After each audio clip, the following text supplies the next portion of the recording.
You mentioned, I don't know if this links, Lee, you'll have to correct me if it doesn't, but you mentioned something in the book about empathetic expertise. Yes. Where does that come into things? Maybe you could give the listeners a bit of a flavor of what that is. That's one of my favorite topics today. There's an expression in sales, and I'm going to guess you've heard it somewhere around 4 million times. You ready? People buy based on emotion, justify their decisions with logic. Did I get it right? You've heard it 4 million times? Yeah. No, you've heard it 4 million and one because you just heard me say it. Now, every salesperson on the planet has heard people buy based on emotion, justify their decisions with logic. Now find a salesperson that actually puts that into practice. I'll bet you the deed to my house that if we recorded 100 first meetings across all sale types, all market segments, all around the world, 99 of that 100, if not all 100, were entire logic conversations. So every salesperson on the planet has heard that concept and no one's doing it. Well, why is that? And I struggled with that answer. And I finally had this epiphany. I have two sons that played college baseball, and I remember when they were first learning the game, and coaches would say, now the name of the game is to hit home runs. And they'd say, big smile, got it, hit home runs. Well, guess what? Until you taught them how to hit home runs, nothing changed in their game. And what we're doing with salespeople is we're preaching to them this concept. People buy based on emotion, justify their decisions with logic, and they're saying, got it.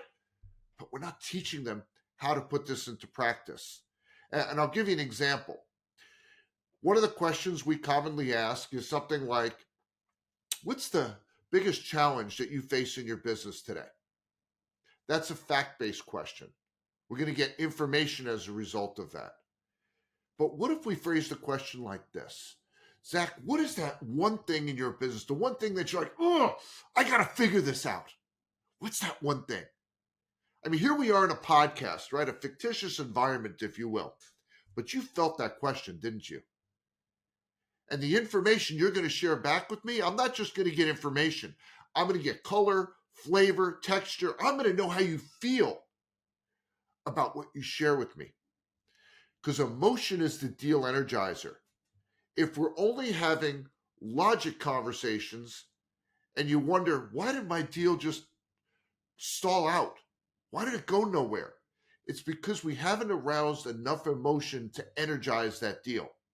And there's a lot of ways that we can do it. There's also a chapter in my book, another thing that I'm going after. We've told salespeople, you share features with benefits, right? Again, 4 million times you've heard that. And the title of that chapter is Features, Benefits, and Boredom.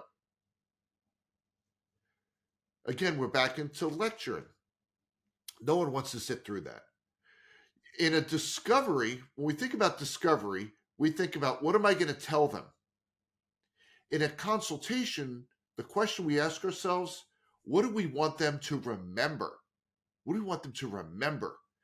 And there's countless studies that show that people remember facts when they're embedded in stories, as opposed to facts that are just thrown at them.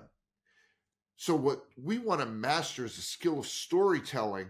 And there's a framework that I provide in the book in how to put together effective stories.